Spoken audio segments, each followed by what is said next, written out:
Décembre est là, c'est le dernier mois de l'année. Et quand vient ce mois, beaucoup pensent à faire le bilan de la traversée de l'année. Bain de purification, rituel de fin d'année, etc. Pendant ce temps, les couvents vibrent au rythme des cérémonies annuelles dédiées aux divinités. L'on parle généralement de Huitanou. Ce soir, c'est le sujet que nous abordons dans votre émission avec notre invité traditionnel, Koulouss Edgar Adeglo. Koulouss Edgar Adeglo, bonsoir. Bonsoir Charles. Un plaisir de vous retrouver. Toujours plaisir partagé. Fidèle internaute de Guérit TV Monde, bonsoir et bienvenue sur cette émission. En dehors de moi, qui suis-je? Marque d'articles d'habillement confectionnés sur place avec du lin, du batik et de l'indigo, du pain tissé. Son nom, Asiki. Asiki, mettons, ouais. Maounono. Asiki pour vous vêtir aux couleurs de chez nous. Asiki, c'est des vêtements et accessoires de mode pour hommes et femmes. Visitez notre showroom situé à Bégamin, à 200 mètres du carrefour Kossi en venant de l'ENEAM, ex-INE. Contact plus 229 91 24 26 26 plus 229 95 94 22 51. Asiki, révélateur d'identité. De retour sur ce plateau, Koulouss Edgar Adeglo, je l'annonçais tout à l'heure, je disais qu'en fin d'année, eh bien, les couvents vibrent souvent au rythme des cérémonies annuelles dédiées aux différentes divinités. On parle souvent de Huitanou. Dites-nous pourquoi ce genre de manifestation souvent à la fin ou au début d'une année? Merci. Bien, donc le Huitanou, en réalité, c'est, disons, une commémoration, d'accord, de diverses obédiences traditionnelles, d'accord, visant à renouveler le cycle de la divinité en question, d'accord, visant à renouveler le cycle de la divinité ou à rendre un témoignage, c'est-à-dire à témoigner de ses bienfaits et pour permettre aussi aux adeptes de pouvoir honorer cette divinité-là. Ça se voyait un peu. Donc, généralement, il y a plusieurs... Le programme est tellement... C'est riche en programmes, d'accord. Il y a d'abord le renouvellement du cycle de la divinité, et en plus, les différentes promesses que les adeptes ont eu à faire ou que le chef, le prêtre, en fait, disons le Runongan ou bien le patron de la communauté a eu à faire. Donc, ils honorent les engagements vis-à-vis de la divinité par en fait, pas des offrandes, d'accord, pas des offrandes, et en espèces aussi, d'accord, et pas une joie de la liesse, quoi. Oui. Ça se voyait un peu. Donc voilà à peu près ce que c'est que le Huitanou, que ce soit en début ou bien en fin d'année. En fait, c'est le renouvellement du cycle et de la divinité. Oui, justement. Le renforcement. Voilà, le renouvellement, le renforcement. Et on en vient justement, on a dit que ce sont des moments où eh bien, il y a des offrandes qui sont faites à la divinité. Quand on parle d'offrandes, ce soit des animaux qui sont offerts en sacrifice, etc. L'aspect promesse, ça nous intéresse beaucoup au cours de cette émission-là. On se rend compte que beaucoup de gens viennent un peu comme pour faire des témoignages. Ah oui, j'ai sollicité telle divinité, elle m'a donné satisfaction, je viens lui rendre témoignage. Les promesses en question, pourquoi est-il important de les honorer? Oui, avant d'en arriver, avant de répondre à la question, il faut que les gens comprennent le concept promesse. Ça se voit un peu. Il faut qu'on explique ce que c'est que le concept promesse pour que les gens comprennent l'engagement, en fait, ce que ça implique. Oui. Ça se voit un peu ce que c'est en train de dire. D'abord, on a parlé d'abord le concept divinité. Oui. D'accord. Le concept divinité, c'est les portions d'égrégore de l'univers, de l'énergie divine. Ça se voit un peu. Quand il y a des divinités et standards, d'accord, des divinités standards comme Ogu, comme Sapata, comme Doudoua, d'accord, comme Dan. Et puis il y a d'autres divinités aussi qui sont l'apanage, c'est-à-dire des révélations du monde intérieur, des mondes internes, c'est-à-dire des révélations. Et je vois quelqu'un qui est inspiré, c'est-à-dire un haut initié, il lui vient la révélation de mettre ci en contact, et puis l'égrégore, en fait, et l'entité incarne cette affaire-là. Elle se voit un peu. Donc, il y a des divinités standards et il y a des divinités voilà, qui sont la création de certains roses initiés. Elle se voit un peu. Voilà. À qui on donne encore du privilège, on donne qu'on appelle de la notoriété, et voilà, et ça se publie. Elle se voit un peu. Donc, quand je prends par exemple l'égrégore standard, c'est-à-dire le Djawamon, quand je parle de standard, c'est le Djawamon, ce qu'on est venu voir, d'accord, ce qui est naturel, qui est l'émanation même du naturel, de l'univers, ça se voit un peu. Donc, quand je vais vers Ogou, par exemple, d'accord, et que je sollicite la divinité Ogou, qui est l'élément feu, c'est-à-dire qui est l'expression de l'élément feu, ça se voit un peu. Donc, je sollicite Ogou pour la résolution d'un problème, ou bien pour l'ouverture, c'est-à-dire pour que Ogou puisse en fait, me mettre dans un champ infini de possibilités, d'opportunités, d'accord, ou bien par rapport à quelque chose de spécifique, je vais le voir. Et je lui dis, en allant vers Ogou, par exemple, j'amène tout ce qu'il faut, d'accord, tout ce qu'il utilise, etc., tout ça là. Et puis, je sollicite la divinité, je lui dis, ben voilà, et par rapport à telle situation, je veux que telle situation se règle. Et que s'il règle telle situation, d'accord, je vais lui offrir ci, je vais lui offrir ci. Et je vais lui donner ceci, d'accord. En réalité, vous venez de sceller un pacte avec Ogou, d'accord, parce que l'égrégore, et puis en plus, il faut que le goût soit vraiment un Ogou authentique. Vous voyez un peu ce que c'est, original. Donc, je vais de sceller un pacte avec lui. Ogou va faire le travail. Vous voyez un peu. Si c'est un boulot que je cherche, Ogou va faire le travail, j'aurai mon boulot. Si je veux finir avec des ennemis qui sont en train de me perturber, etc., tout ça, Ogou va, quel que soit le souci, quelle que soit la situation, Ogou va faire le travail. Mais en retour, je dois pouvoir honorer mon engagement. C'est ça. C'est comme l'expression de la loi de la compensation. L'expression de la loi de la compensation, c'est-à-dire il y a déplacement d'énergie et il y a compensation de l'énergie. Vous voyez un peu ce que c'est. Donc, ce que je veux lui offrir, ça dépend. Si je veux lui donner un poulet, si je veux lui donner... En fait, ça dépend de ce que je veux lui donner. Mais il faut que je le lui donne et à temps. Vous voyez un peu, il faut que je le lui donne et à temps. Pourquoi? Parce que la promesse que j'ai eu à faire devant, c'est-à-dire en faisant cette promesse-là, j'ai signé l'impact avec lui, et c'est déjà inscrit, c'est déjà devenu karmique. Vous voyez un peu, c'est-à-dire c'est déjà inscrit dans la mémoire de l'univers. Vous voyez un peu. Et j'ai dit, dès que je vais voir tel, je vais lui offrir tel. Dès que la situation se règle, il faut forcément que j'aille vers Ogou pour honorer mon engagement. Parce que si je n'honore pas mon engagement, puisque j'ai dit tout à l'heure que c'est devenu karmique, je vais équilibrer ça. C'est ça. Vous voyez un peu.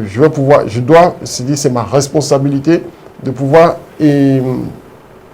équilibrer ce déplacement d'énergie-là.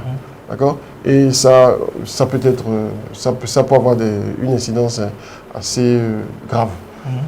Parfois. Le fait de ne pas le faire. Le fait de ne pas faire. Ça peut compliquer encore les choses. Ça peut se solder par une perte de ce qu'on a eu. D'accord? Ou soit ça peut créer encore d'autres situations. Vous voyez un peu.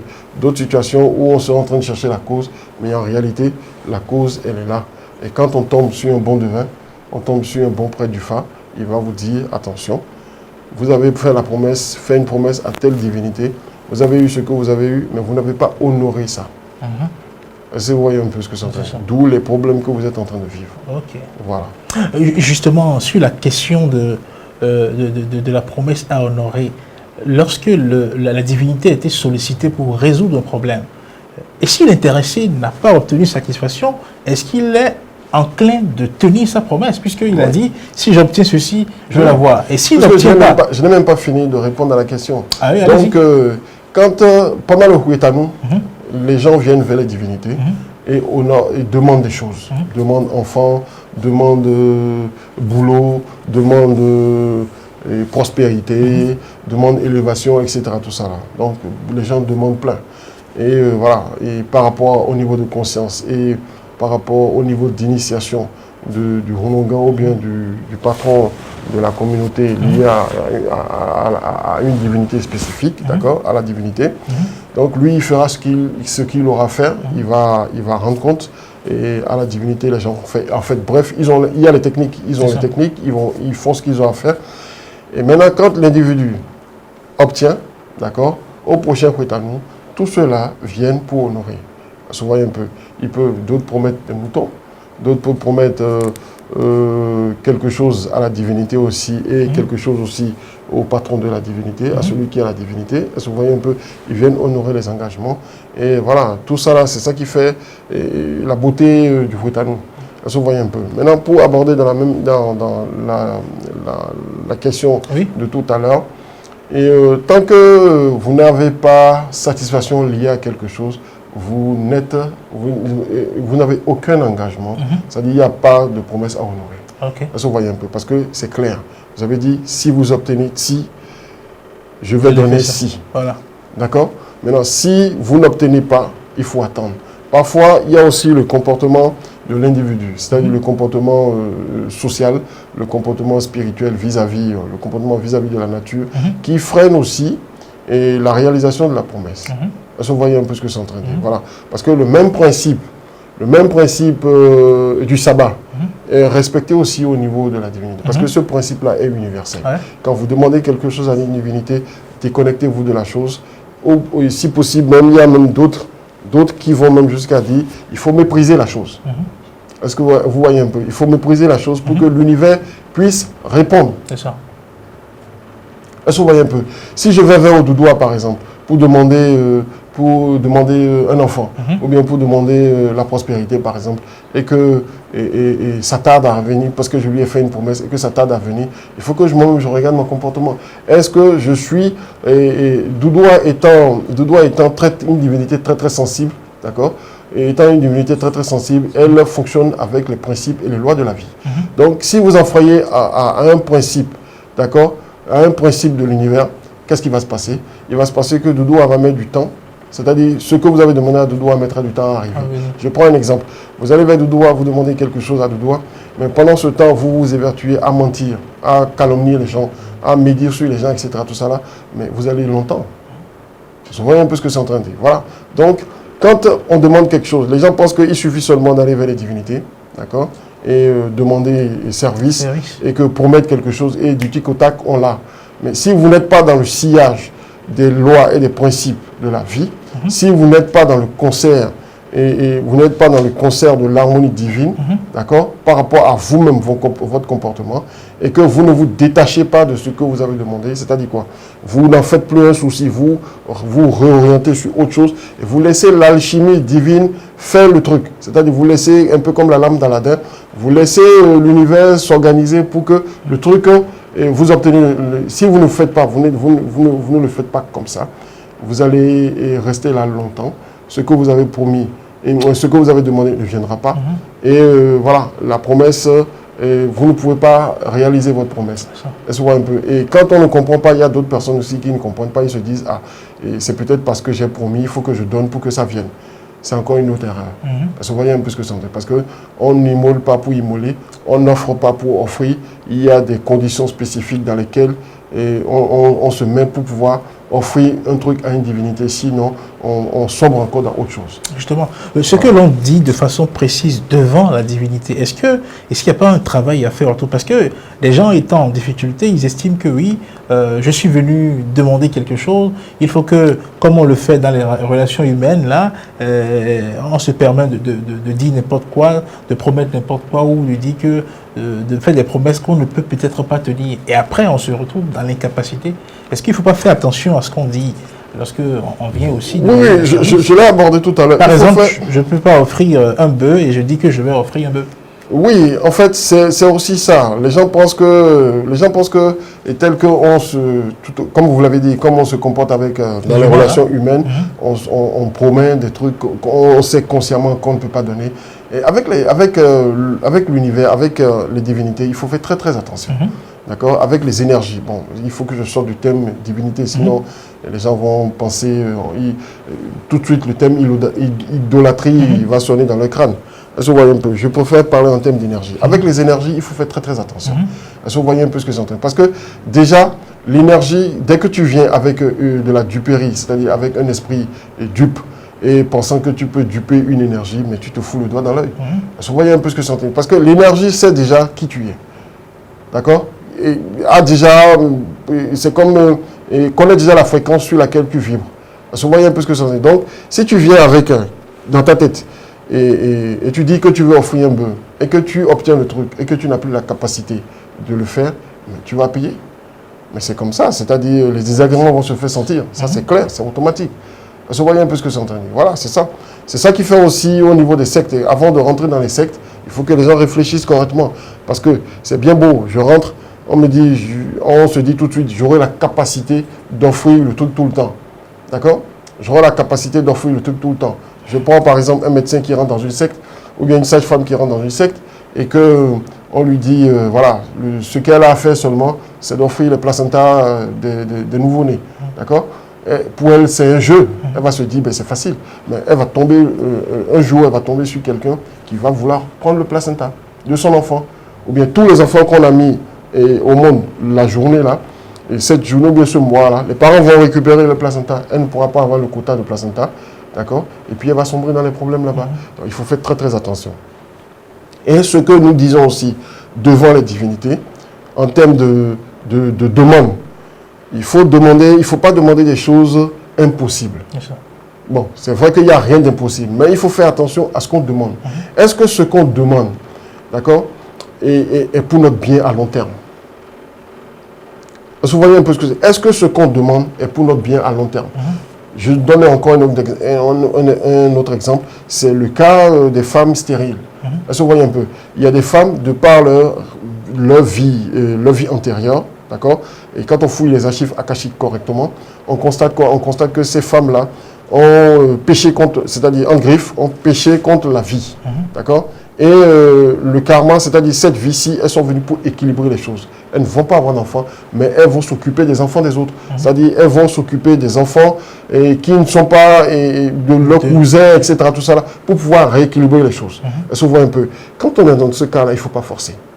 Est-ce que vous voyez un peu? Il faut chercher à comprendre le pourquoi je n'arrive pas à faire d'enfants.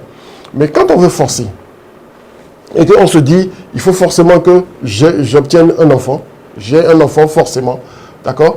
Et qu'on va vers des divinités. D'accord? On va vers, par exemple, l'Iroko, qui est une divinité, d'accord? Etc. Et on demande, on force, on va obtenir quelque chose. On va obtenir ce qu'on veut, l'enfant.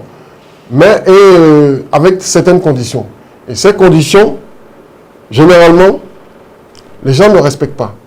Est-ce que vous voyez un peu? Ou soit on respecte les conditions, mais au finish, on se rend compte qu'on aurait dû ne pas avoir d'enfant. C'est ça. Vous voyez un peu ce que c'est en train de dire. Parce qu'il faut que les gens aillent à la compréhension de ça. Tout le monde n'est pas fait pour se marier. Je le dis toujours. Est-ce que vous voyez un peu? Tout le monde, il n'est pas dit forcément que je suis un homme, je vais rester avec une femme. Je suis une femme, je vais vivre, il faut forcément que je me marie. Non. Mais il faut que j'aille, si je n'ai pas de conjoint, ou bien les relations ne marchent pas, il faut que j'aille à la compréhension de ça. Au lieu d'aller vers une divinité, ou bien d'aller participer au rituel d'une communauté et promettre des choses là-bas pour dire, bon, je demande tel truc. Et là aussi, il faut que ces initiés là aussi puissent avoir, c'est-à-dire faire preuve de conscience. D'accord? C'est pas parce que l'individu est venu que tout de suite, il faut dire, bon, j'ai le pouvoir de faire ci, on va demander ci. Non. C'est-à-dire, il faut qu'on aille à la recherche profonde du pourquoi telle situation et l'individu vit telle situation. C'est ça. D'accord? Pour ne pas encore engranger du karma et aggraver les choses. On a dit que pendant ces cérémonies-là, il y a des offrandes, des sacrifices. Le sang des animaux que l'on fait couler, quel est le rôle? Quel rôle ça joue? Ça sert à quoi concrètement? Ok, d'abord, écoute, le sang est la chose, s'il y a quelque chose qui a plus d'importance dans ce monde-ci, c'est le sang. Parce que dans le sang se retrouve tout. Le sang, c'est la quintessence même de la vie. Vous voyez un peu ce que c'est en train de dire, parce que le sang, c'est l'énergie. Vous voyez un peu. Donc, il faut comprendre que ces divinités-là, et quand on parle de divinité, les énergies que on a, en fait, que à travers des techniques bien précises, on canalise dans des réceptacles, d'accord. Ces énergies-là sont canalisées et scellées via le sang. Vous voyez un peu ce que c'est en train de dire, via le sang. Voilà, donc, rappelez-vous du sacrifice en griffe de Jésus, d'accord. Pourquoi son sang a coulé? Son sang a coulé pour pouvoir, le sang a coulé pour, selon les kabbalistes, la Kabbale, d'accord. On dit le sang du Christ, en fait de Jésus, a coulé pour que Dieu puisse faire quoi? Puisse apaiser, c'est-à-dire puisse faire remonter à la surface et apaiser ses fils qui étaient des anges déchus, d'accord. Et pour que l'équilibre puisse se refaire dans l'univers. Est-ce que vous voyez un peu ce que c'est en train de dire? Voilà. Donc, quand le sang coule quelque part, c'est pour... Le sang, c'est un code. D'accord? Dans le sang se trouve le code de tout égrégore. Est-ce que vous voyez un peu? Nous, notre sang, ton sang, dans ton sang se retrouve ton code. D'accord? Dans le mien aussi, et mon code, c'est comme la puce. D'accord? La puce, ce qu'on appelle l'ADN aujourd'hui, etc. Tout ça c'est des codes.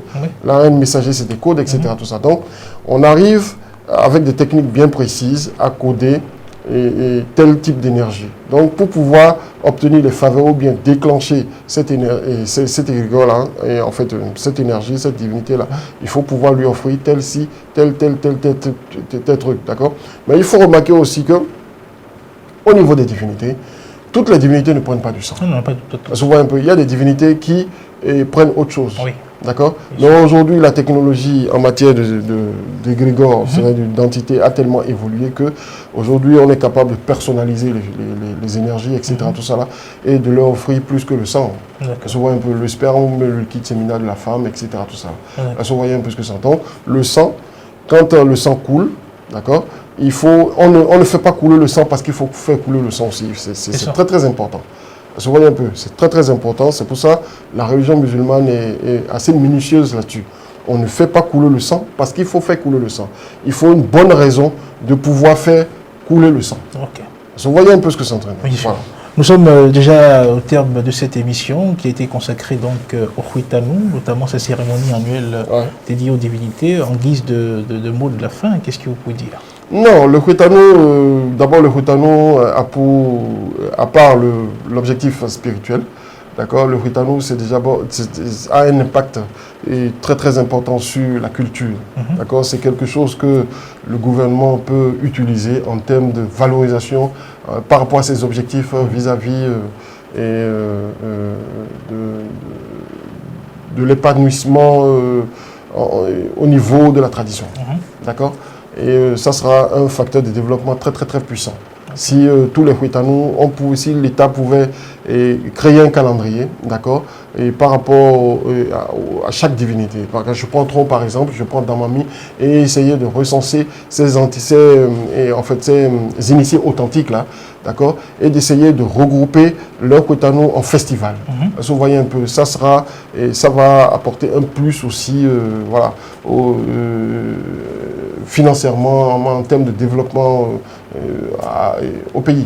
Vous voyez un peu ce que c'est en train. Donc, le Huitanou, c'est vrai, c'est d'abord l'identité.